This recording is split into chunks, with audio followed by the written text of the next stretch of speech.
Hello, hello, good evening. Welcome to Live in Conversation. I am Daphnée Antoine in conversation with the lovely attorney Daphnée Camilien. Hello, attorney Camilien.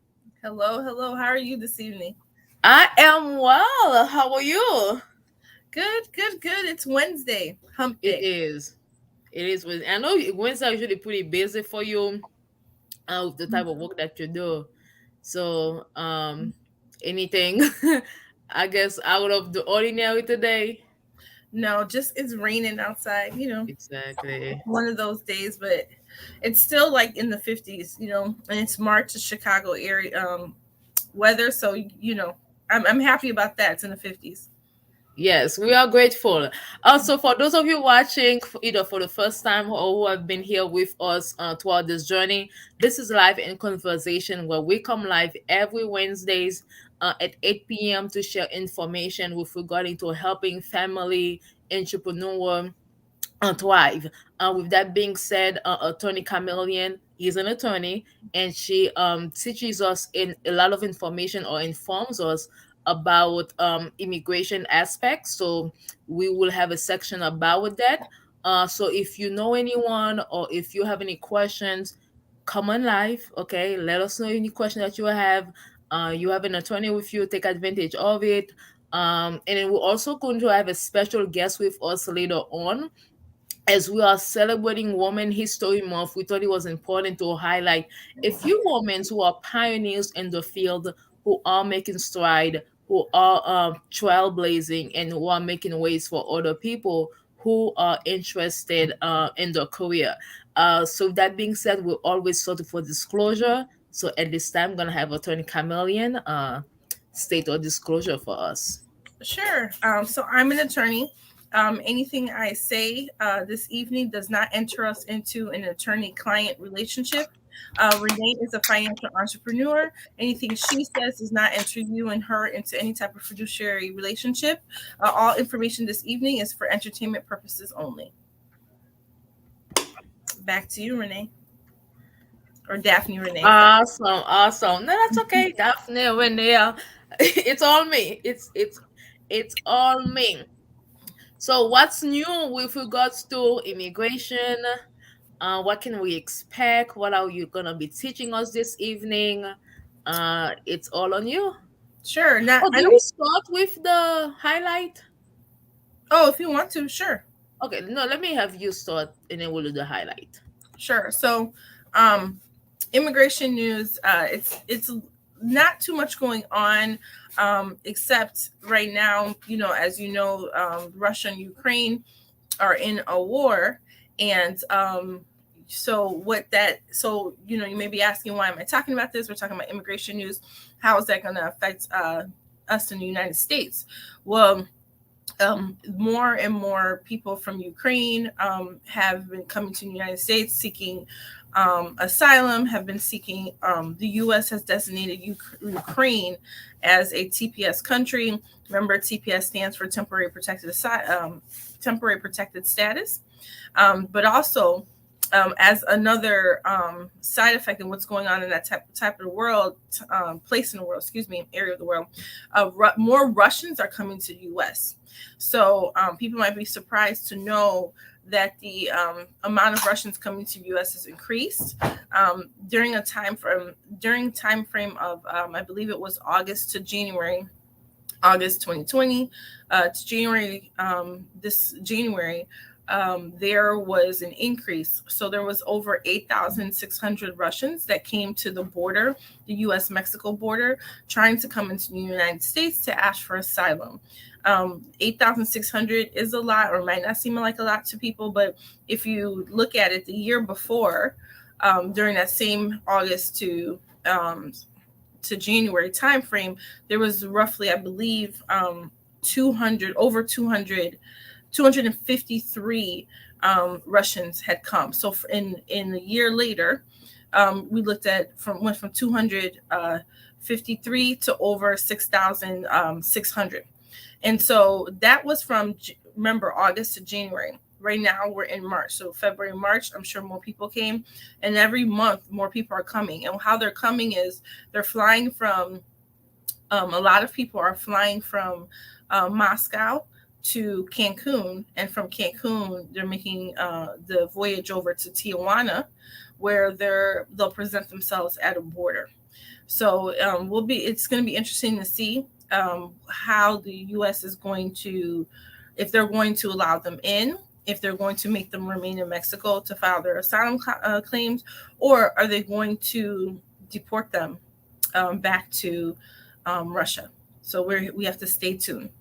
Back to you, Daphnée.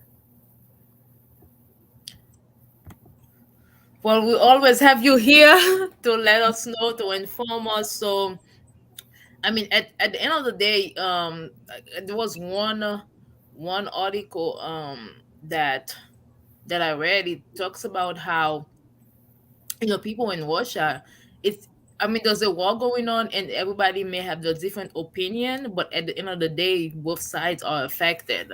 Oh, absolutely. And then so we have, as people, as a nation, to show compassion to both sides, because at the end of the day, it's government who, I guess, decide on war, and it's not the individual. So as people are coming, I think it's gonna be good to show that we are, I guess, a loving nation, people who welcome people, and then so let's welcome them. That's all I have to add on that. Oh, Um, absolutely. and without any further ado, we will be talking about, I guess, a Haitian pioneer. She is the 27th governor of Canada. Oh, I do want to highlight your information, Daphnée. I'm sorry. Oh, you're fine. Yeah. So that was the legal and immigration segment by Attorney Camilien. And as always, if you've been watching, she always bring the information, share with us what's happening. For those of us who are from Haiti or have families in Haiti, she tells us about kind of what policies, what kind of new laws. So anything that can potentially affect our loved ones, Attorney Camillion share that. So if you or anyone you know may be in need of a service, she can be reached at 847-410-9022. Again, that's 847-410-9022. And her website is Camillion Law. And we also encourage you to come live with any question that you may have. You can put it in the comment, or maybe you want us to answer a specific question for you. Feel free to either message me or message Attorney Camillion, and we'll try our best to provide a response to your question. For those of you who have been contacting us, we appreciate it. For those of you who have been watching, who's been sharing, who's been commenting, we are so appreciative of that. Our goal is to share information with families to help everyone thrive. So if this information is important to you, you enjoy what we are doing, please encourage us, like, comment, share. Let us know that you appreciate what we're doing. So that being said, we want to highlight, I guess, our Haitian Canadian pioneer, who is the Honourable Michaëlle Jean. And so I'm in her website right now, michaellejean.ca, meaning Canada. And her biography is, she is the 27th Governor General, Commander in Chief of Canada. So she was sworn in September 27, 2005. It was a 5 years mandate, which ended on October 1st, 2010. And immediately after her mandate ended, as a Governor General, she was called to become a UNESCO Special Envoy. That's with the United Nations. And I guess her career is vast. And after that, she became the third Secretary General of La Francophonie, which is the French, um, the whole French diaspora. So with that being said, she was born in Port-au-Prince, Haiti. We are highlighting, I guess, pioneers who are from Haiti to shine a bright light on Haiti. We often hear of the negative, but we too often ignore the various people or various organizations who are doing amazing thing, not only to benefit Haiti, but to benefit the whole world. And Mrs. Jean, came from Haiti. She was born there in 1957, and then she immigrated to Canada in 1968 as a way to flee from the Duvalier regime. And so her family, her mother and father, they had to become refugees to leave Haiti because of the Duvalier regime. And that's where she then was living in Canada, was educated there, went to several different schools there. For the sake of time, we are trying to get to a spotlight, but then you can always learn more from her by visiting Michaëlle.ca. She is multilingual. Haitians are often are, but I think she's above and beyond. She speaks French, Haitian Creole, English, Italian, Spanish, and she reads Portuguese. And so I guess we are highlighting Michaëlle Jean to actually show what's possible. Okay, so here you have a Haitian young girl who had to flee a country with her parent and then now has to start over. But despite all of her challenges, which I'm sure were many, she was able to overcome, and she was able to serve her adopted nation with excellence. And so we celebrate her this evening. And then we hope that she's an inspiration to you and to all of us. Anything you would like to add, Attorney Camilien? No, we just that we're highlighting this women this month because it's Women's Month. March is Yes. Women's Month, so we are excited to highlight women, and hopefully, if you didn't know about her before, now you do. Now you do. And then if you can learn more about her by visiting her website, Michaëlle Jean, or by simply Googling her. So this afternoon we have our professional spotlight with us. I have the privilege of introducing you all to a is also a Haitian pioneer who is opening opportunities, making way, and uplifting women in the media. And it's none other than the CEO and founder of Black Women in Media. Forgive me, but I'm going to say Miss or Mrs. Judith Jacques Laguerre. Awesome. Thank you for Hello, having everyone. us. You Hello, are hello, hello. gorgeous. Thank you for being our guest this evening. This is Absolutely. Attorney Camilien. We are live every Wednesday, and our hope is to spotlight women such as yourself so that we can let the community know of who you are, what you are doing, and ways that you are supporting the community and how the community can support you as well. Absolutely. Awesome. So I'm going to have you introduce yourself Oh, so we can know. okay. Oh, well, hello, everyone. Good evening. Good evening. My name is Judith Jacques Laguerre, and as Daphnée mentioned, I am the CEO and founder of Black Women in Media, which is a media conglomerate celebrating Black women in news and journalism, television and film, entertainment, media, communications, and all of the industries that fall in between. So we have annual conferences and awards where we've highlighted and honored some of the most prolific and dynamic women in the media industry. I am principal and owner of CCMG, Creative Communications and Media Group, which is a communications and business development firm where we help businesses, specifically Black-owned businesses, providing them with the tools such as business development tools and communications such as marketing, business plans, PR marketing plans, and things of that nature. And that's pretty much it.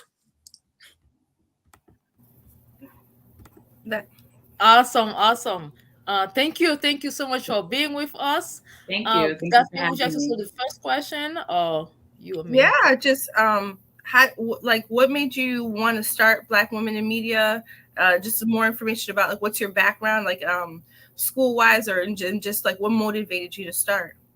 Sure. So it actually was school. So when I was studying my undergrad, I basically had this very strong focus in communications. But growing up Haitian American, your parents only know a few industries, so they wanted me to be a doctor or a lawyer, which I wanted to be an attorney by choice, but I wanted to be an entertainment attorney. So I decided to start off in communications, and that built my love for public relations and marketing and storytelling, and just bridging a gap between consumers and these large brands, and the large brands with their consumers, their audiences. So in doing so, I started doing these internships, and I realized that I was always the only Black woman in the room. And even if there was another Black person in the room, it was a very toxic work culture. I was expected to work at an optimum level of excellence, and work harder than everyone else, and just be grateful to be inside the room. Whereas my other counterparts, they didn't work as hard, and they didn't produce as much work or results, but they were getting promoted. When I left corporate America to further my firm, which is CCMG, I started speaking to other Black women, and I realized that this was not just my experience. It was many Black women. All Black women who work in a predominantly white space can share their experiences. And that's really what inspired Black Women in Media was, one, I didn't realize that we were so involved in these industries and no one knows our names. And I wanted to celebrate us and recognize us and honor us. And then two, I also wanted to create a community where we can build with one another and create the sisterhood and essentially celebrate and honor Black women, because we are not. So that's pretty much what inspired Black Women in Media. It was my shared experience with other Black women. Can you? I read an article about you in doing my research, and you talked about representation of Black women. Obviously, the title is Black Women in Media. Yeah. Can you speak to why that's important? Thank you, Camilien. That's a very good question. So a lot of times when we look at Black women in general, being a Black woman and just identifying the key elements in which you felt that you saw someone or something that looked like you and it was shed in a good light. For example, when it comes to when we decide what the standards of beauty are, we've learned that our skin color is beautiful. We learned that our hair is beautiful because our initial education or programming for ourselves was that we are not the standards of beauty, and that more European standards, and that's just on a basic level. But that is because of the lack of representation that those type of ideologies and stereotypes are so ingrained in us, because we're taught to believe it. It's actually part of our reality. So when you look at the media and propaganda, and those are part of the major, and that's part of the reason why I joined this industry as well, is because media is such a powerful tool. There is a lack of representation. You don't see, especially dark-skinned Black women, you don't really see them being displayed in such a positive light, or they are a standard of beauty. If anything, they're exotic, and we're treated as a certain level of stereotypes, such as aggressive and so on. So we wanted to create a space where Black women of all shades and all colors, all sizes, who are in these industries, and they see people who look like them, especially our little girls who are growing up and looking for someone who looks like them to inspire them and to encourage them and uplift them. We want to be that platform that provides that representation. Yeah, I think it matters so much. As a mom raising Black women, future Black women. Yes. It's so important to see representation. I mean, and we're Black, so we're speaking of our experience, but I think it's the same thing across the board for Asians and Indians, and I mean they're Asians too, but like Hispanics and every single ethnic group, because it's just like to see what's possible, right? Yeah. And if you don't see it, it's not even something that I think that people think about. So your mind, yes. Right. So yeah. So kudos to you for that. Did you want to say anything, Daphnée? Or next question? No. So basically, for me, it's like you seeing an issue, and then you providing a solution, because a lot of time we may be in different rooms and may not like what's happening, but then choose either choose to do nothing or Right. to just feel bad about it. Right. But then here you are saying, okay, you saw something was wrong, or you saw something that you would prefer to see a different way, and then you're providing a solution. And so what advice maybe do you have for a young person or someone who may be considering being part of the media industry, regardless of different aspect of it, and how they can position themselves to be successful? And I know it's a broad question, Yeah. but then based on your experience. Yeah. So, I mean, when I started thinking of that solution, as you've mentioned, Yes. Daphnée, it didn't come all at once. It grew with a level of frustration first. And that's just the key thing. Anyone who's looking to, whatever it is that you do decide, but in any case, we're talking about media. If you're looking to be a part of this industry, you have to be looking for you to stand out and for you to really find your voice, because that's what you're going to have to do. Because as much as people want to make it seem like the needle has been moved, it really hasn't. There's still so much work to be done. I mean, I was having this very conversation in 2009. When I was having this conversation, like, okay, there's a lack of representation, and there's issues, there's microaggressions, there's biases, there's racism in the workforce. And we couldn't even talk about it, because then it was, you were a troublemaker and, you were called to HR. Now, there's people are actually penalized if they try to silence you. So it's become safer to talk about it, but there's still much more work to be done. So in the reality that we live in now, do not go into the workspace naively thinking that you're going into a workspace that is safe, because it's not. Black women it's still ingrained into society's mental state and the way that we're programmed, that Black women is here to serve, that we should be happy for opportunities, and that we are aggressive, and that we are problematic, and so on. And that's just an overall view of Black women. Now, I'm not saying this for you to have a chip on your shoulder, because that's not the smart thing to do. The best thing to do is, whatever you're trying to be good at, be good at it. You have to be able to research and study more than anyone else. You have to be more ready, more prepared. You have to be more intelligent. You have to be more knowledgeable than most people, because then at that very moment, they can't take that away from you. And in doing so, you become confident in your work and your work ethic, and that exudes in the way that you carry yourself, and so on. I could easily say find a mentor and so on, but these advice that I'm giving is basically the advice I wish someone gave me, because your mental state is really what is going to prepare you to work in the media industry, because you're going into the very institution that has programmed you to believe things the way that you believe. So there's a lot of things you're going to see you're not going to like.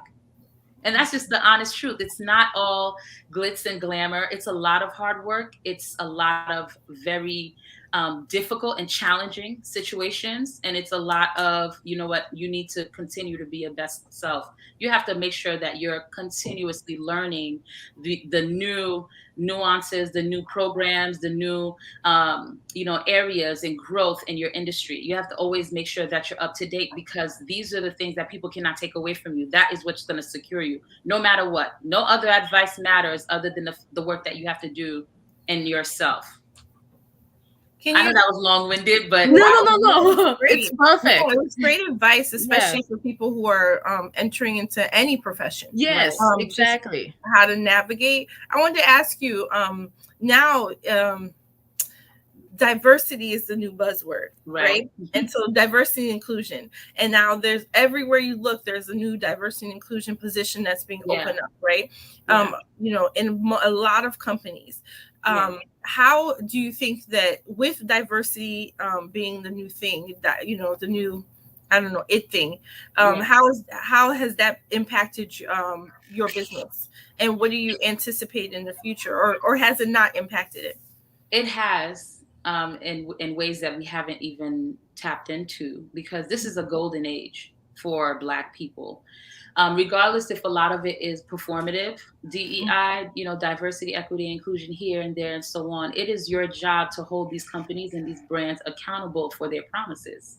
Because it was that lack of accountability it's that lack of accountability, because we are forgiving, and I'm speaking in a general sense, you know, just as people, we're forgiving, and we're just like, okay, you know, it's time to move on to the next thing. There is a huge gap right now. You have to basically learn the statistics and use them against you. I'll give a perfect example. I have a partnership guide that I present to large brands, and I pitch to them with an idea of saying, these are all the programs and initiatives that I'm working on for 2023. Here's the problems that my community, here's the problems that Black women are facing in the workforce. Black women feel underrepresented. And when a Black woman feels underrepresented, based on study, their work morale and their capacity, it lowers. Now they're not producing as much results, and so on and so forth. So what can we provide? Black Women in Media provides training in a resource center, a safe space where Black women can go and provide themselves with the tools that they need to be great at X, Y, and Z. So you basically go to these brands who say, if McDonald's say, I'm going to give $100 million this year to Black businesses and initiatives and programs, you basically have to outline all of the problems that you solve, and then you put it together in a beautiful way, in a beautiful deck. You hire a professional, and then you call them up and you present it to them, and you tell them, based on what you said that you were going to do, you don't say it that way, but based on what you said that you were going to do, and based on the problems that we have in our community, and I'm providing the solutions. I just need you to provide me with the funds in order to provide the solution. And you have saved the day. You have definitely done your diversity, equity, and inclusion initiatives. Like, you know, that's the way we have to approach it now. So we can't make it seem like, oh man, these companies, they promised $100 million and they're not giving anybody anything. Who's going to them? Yes. And that's what you're doing. That's a nugget. Are you providing them with because you have to understand that they are expecting for you to blow them away. It has to make sense to them. And most importantly, they have to believe that you believe it, because that's the end factor. If you believe in what it is that you're saying, and I hope that you do, if you truly believe in what it is that you're saying that you can produce and so on, when you speak to them, they'll believe you because you believe it, and they'll give you the money because you solved a problem. They didn't even have to do any work except sign a check, which in a lot of cases is very easy for them. So I had to learn that the very hard way, because I was just sitting there like, oh man, they not bringing us no money. They not, you know, and I was just so upset and annoyed, like, we're getting crumbs. Yes, we are. And we most certainly, in almost every case, financially, there is a huge gap and there's no equity when it comes to what we get. But now that we're living in what, you know, Camilien, like you've mentioned, we are living in the diversity, equity, and inclusion. We can hold you accountable. You said you were going to give $100 million to this specific initiative. So, okay, here we go. That's what I would do in this age. I think that's a big nugget, like, that you of knowledge. You know what I'm saying? Like, no, for real, because it's like you hear these things and you're like, whoa, great, you know, thank you, McDonald's. Like, you know, you repeat it, but you don't know that, like, nobody did contact them. And I wouldn't be surprised if people aren't, or not enough people are pitching to them to actually make them say no and make them why, you know? Yeah. And you have to be prepared too. I told people, like, a lot of times people used to ask me every single year, how did you get, you know, how do you honor someone like Tamron Hall, or, you know, they'll throw a big name and so on and what have you. Aside from my just belief in my faith that this is my God-given calling, aside from that, it's also because of, I think, our branding.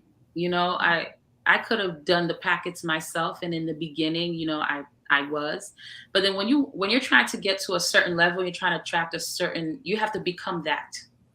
Your Yes. your entity, your work, everything that represents you have to become that. You have to already be in that space to create something of that would attract that level of person. And I had to learn that as well. So branding is very important. So hire someone, me, but no, That's okay. Yes. hire, you know, Yeah, someone that's what we hear.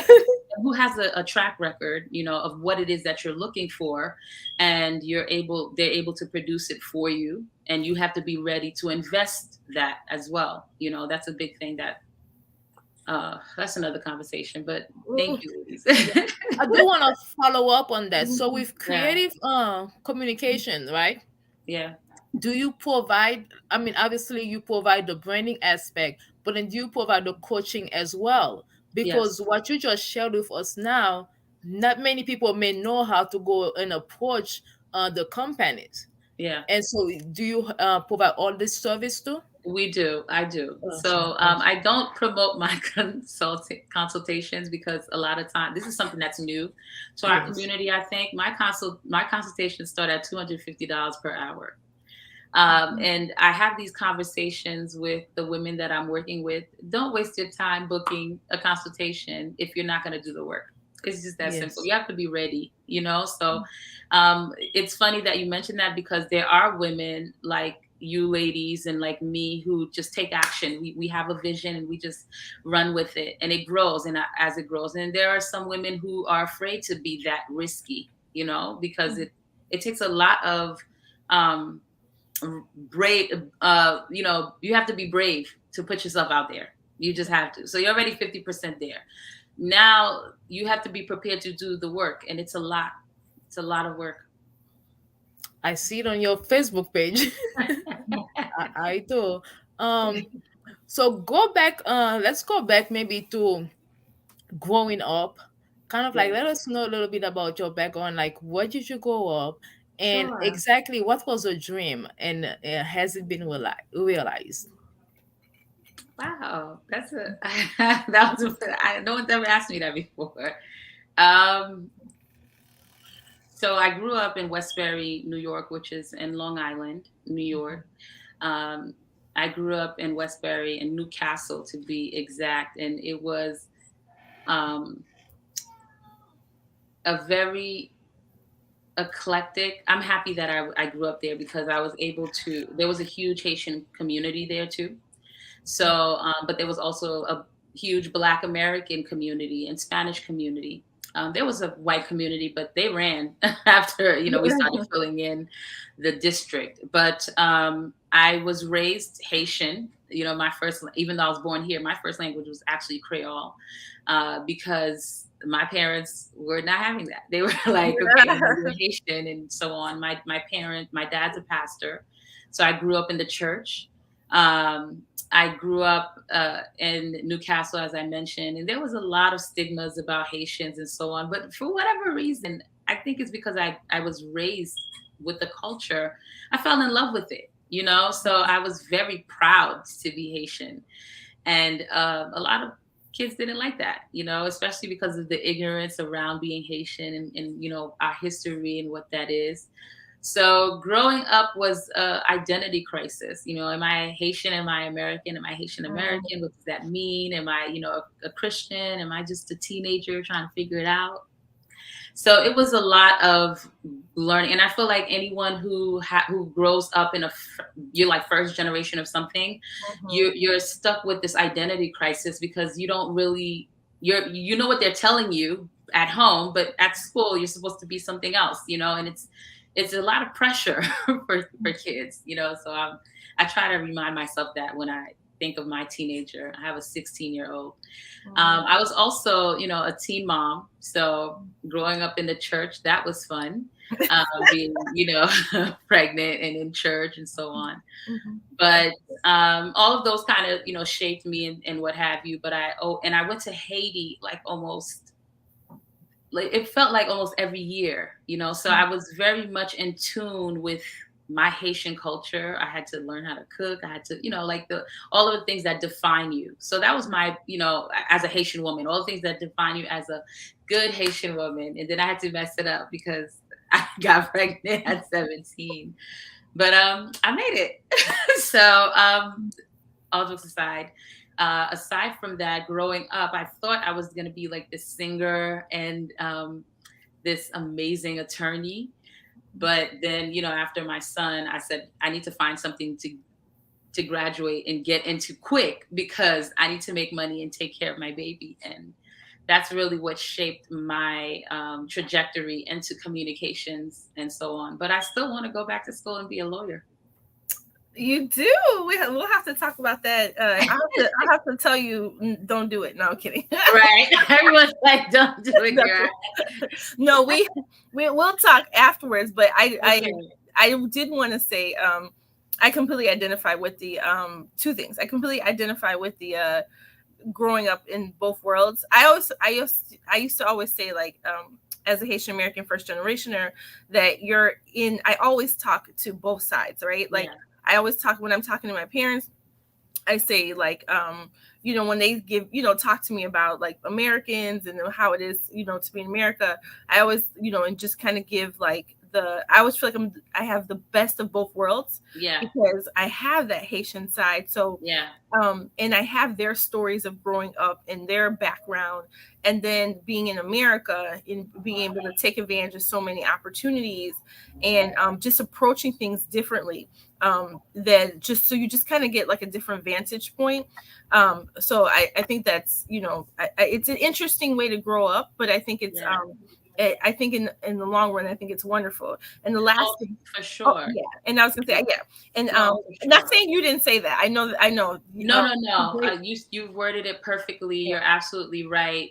It's a superpower because you have the, like you said, the inside knowledge of these cultures. Like I know the Black experience in America. I'm not African American, but I know that experience. And, you know, there are nuances that my households particularly didn't have, but I knew it. Like, you know, even the slang, from the culture, like we knew what that was. And then same thing, like you said, the Haitian culture, we know everything about that. Every piece of it we know. So it's a superpower. No, for sure. And then the last thing is, you didn't say if your dream came true. So that's interesting. So it's funny because I do believe that my voice is meant to edify and bless people. I just don't know what that genre is yet. And I know that's a weird thing to say, but let me give you an example. Look at Fantasia. She doesn't sing gospel music, but you feel her when she's singing, you know, like you can tell like that woman is using that instrument in the way that God wanted her to use it. You know what I mean? Hi, Karine, how are you? But yes, so these ladies snagged me up. But yes, when it comes to, you know, I'm sorry, I lost my train of thought. But when it comes to those type of identifiers, that's really how I relate to it. Yeah. Were you going to say something, Daphnée? Yeah, so I was born in Haiti, but I came here at maybe 11, 12. So I kind of experienced both as well. But then for me, it's like I remember now your question. You asked me if my dream came true. Right. Yes. So yes, and it's still, you know, it's still getting there as far as, you know, like me being on a grand stage. But as far as my voice and understanding how to use the instrument, I believe I'm learning and I'm there and I'm really, really happy about it. So yes. And then I always wanted to change people's lives. I just didn't know how. But I feel that with my platform, Black Women in Media, and the information that I'm giving out there, I do believe that I'm impacting people's lives in a way. So yes, my dream came true. Love it. Love it. So in addition to the coaching and uplifting women. I see that you have an event as well. Yes. Tell us a little bit about is it like an annual event? How does it come about? And how can we Yes. support So you on that? are you talking about the Grammys, the ones that's happening in April 1st, or are you talking about our award ceremony? Your award ceremony. Okay, yeah. So the BWIM Awards this year is going to be our 7th year, and that's how we started. We started off as an awards ceremony and conference, and we we've grown from like 500 women to thousands of women.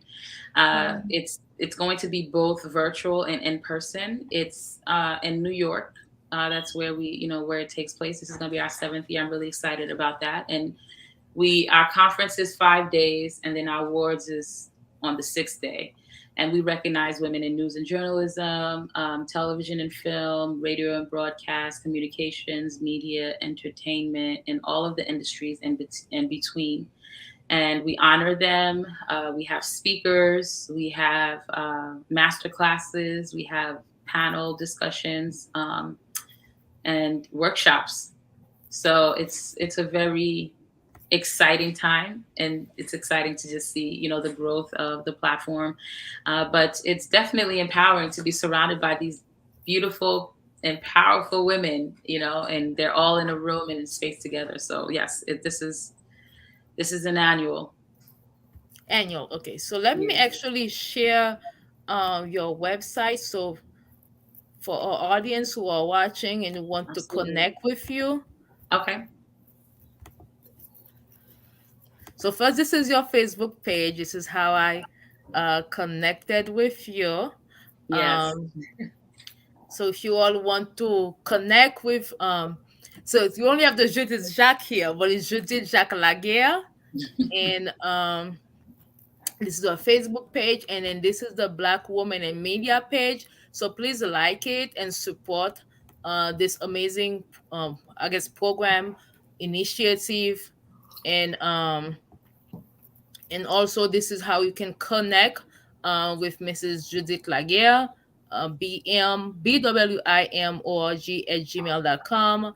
And if you go and click on her Black Woman Media page, you will see the event, the pre-Grammy celebration on April 1st. So this is the recap of the award, but you don't have the upcoming yet, right? No, so yeah, this one is actually for this celebration. April 1st is going to celebrate Black women Grammy nominees, past and current. Yeah. So we're going to be in Las Vegas that weekend to celebrate those Black women who have been Grammy nominated. So this is new. This is the first year that we're doing that. And then every month up until August, we'll have a big experience. And then the next one after that will be our awards in November. So there's a little something for everyone Yes. this year. So this is the Eventbrite page. So if you would like to support, you can connect, purchase a ticket, share it. At the end of the day, when we, I guess, uplift one another, we all get uplifted. So let's get back to asking you a few more questions. Okay. Do you have anything you'd like to add, Daphnée, before I go and ask a question? No, go ahead. Okay. So I know when we speak about media, I mean, media is very vast. But then if you had to pick, I guess, one woman and in the media industry that you are maybe most inspired by, who would you say?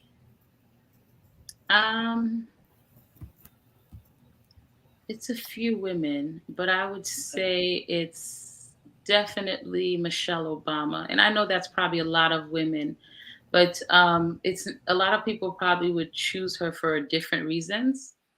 But for me in particular, Daphnée, but for me in particular, um, it's because of her silent power. There's just this power that exudes from her. She is such a knowledgeable and powerful woman, and you can't take away from her. and there's not much. There's a presence about her. I don't know. It's just there's something about her that really inspires me, and I hope to have that level of calm power. I'm in Chicago. So she's in Chicago. I know. I love you. But then to endure what she endured though, and to Yeah, just no, to I don't come know out if I would with such ever put grace. myself. Yes, that's the thing, to have that level of strength. I don't think I have that. That's why I Yeah. didn't mention that one. And I wouldn't want to. But she had Yes. to because she was at Yes. that point, the mother of a nation. So Yes. she couldn't, she did well for her position. However, for me personally, I would not do that. But aside from her, the way that she affected change, like she worked alongside her husband, like you knew that the first lady was doing, she's just a powerful woman. I love Michelle Obama. I really do. I agree. Have you met Like her? I don't I know would if have you said that. Have you I met? would have cussed them people out. Huh? Have you met her yet? No, not yet. But No. I intend to. You will. I Oh, we Put it see. received that. out there. You will. I received that. I received that. Yes, yes, indeed. Let me see. I think I had another questions for you. Okay. Okay, so let me actually highlight your company Creative Communication Media Group. And while I'm doing that, if you have any additional question, Daphne, feel free. Or if you would like to share anything else with us, something we usually ask our guests a fun fact. So maybe share with us a fun fact about you that maybe most people in your circle may not know. I don't know. I'm really like a open book. Let me see. Fun fact. Fun fact.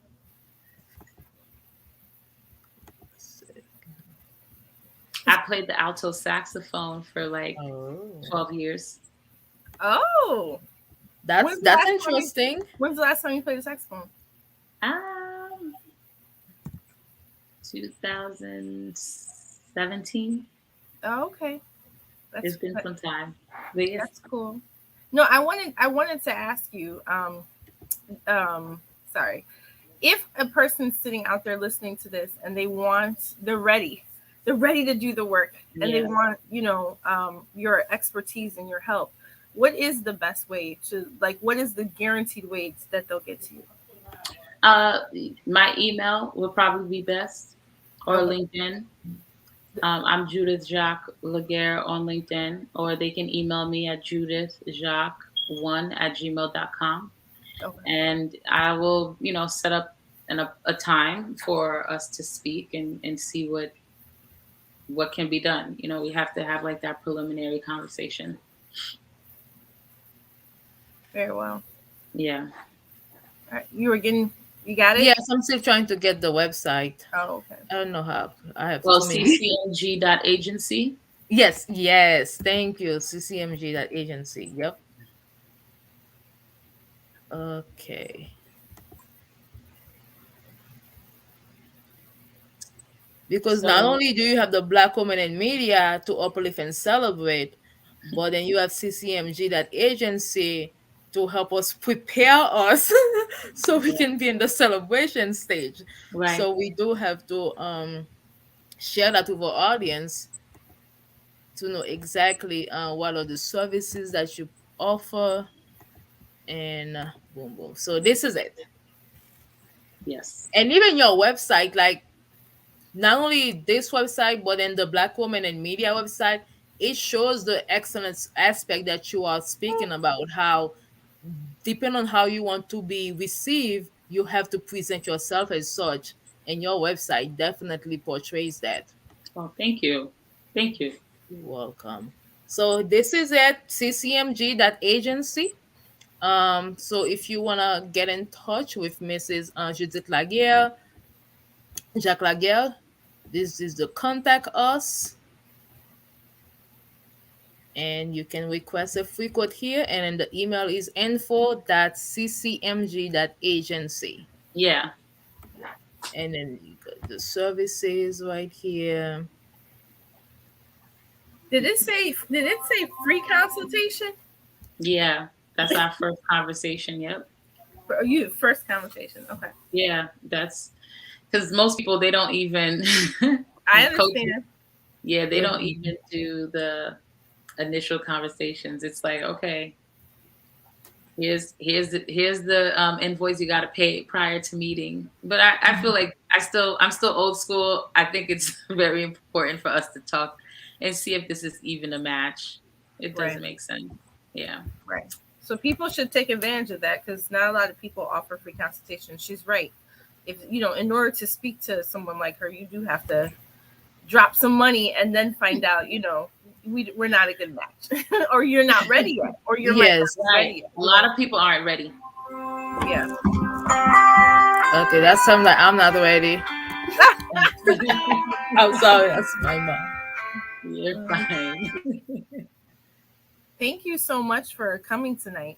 Of course, of course. I always say if I'm available and so on, and then I'm gonna because you never know. It was those impromptu kind of meetings, and through YouTube, randomly I'd hear someone speak, and they would say something life changing. So you never know what you could say that could really catapult the next person to what they're supposed to be doing. So it's important to make ourselves available. most li- I also want to thank you for being with us. And Of course. just one last question. So it is an agency, and so does that mean that what if someone is talented and the different service that you provide, the other Mhm. options for them, for you to outsource work to them, Yeah. can they reach out to you and see how they can be part of your agency? Yes.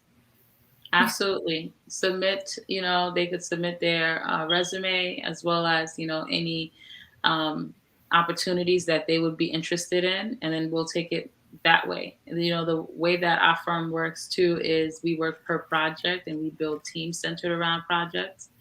That's for our larger ones. And then there's my consultations in which I just coach people on a weekly or monthly basis. And then there is the other option where it's conjointly a coaching and service that we provide. And a lot of times we just create packages for individuals like, okay, you need a PR marketing plan. This is how much it costs. Here's your PR marketing plan. You need a business plan because you don't even have things together. And then we give them business plans. So we try to help companies the most feasible way because a lot of times your needs are about a $5,000 a month retainer, but how many Black-owned businesses do you know who have that capital available for a 6-month contract? Not many. Yeah. Not many. So it's important for us to provide a level of, I would say, just a level of service. So this way we can make sure that they're successful and we're successful as well. Indeed. Well, thank you for being with us this evening. We Absolutely. Thank you for having me. appreciate you. We Thank you. wish you the best. Thank you. We'll continue to share your information. Thank you. And that's all I have to say. I'm grateful for the Thank you, opportunity to speak ladies. with you this evening. Thank you so much. Thank you so much for having me. This was a pleasure. Thank you. It was wonderful to Awesome. see you. Well, thank Bye. you for all of you who were watching. Special thank you to Corinne Nunali for commenting and let us know how amazing Mrs. Judith Jacques Laguerre is. Continue to let us know if you have any questions, if you have any comments, if there's anyone that you would like us to spotlight. Maybe you want us to spotlight you. You can always connect with us, either myself, Messenger, or Attorney Camilien.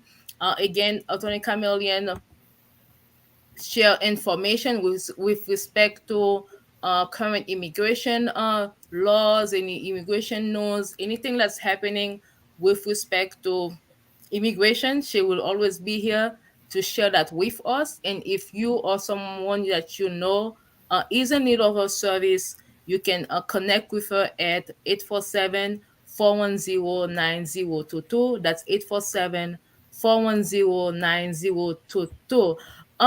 Mrs. Laguerre, before I let you go, you do have a membership with Black Women in Media. Yes, we do. Yes. Can you tell us a little bit about that?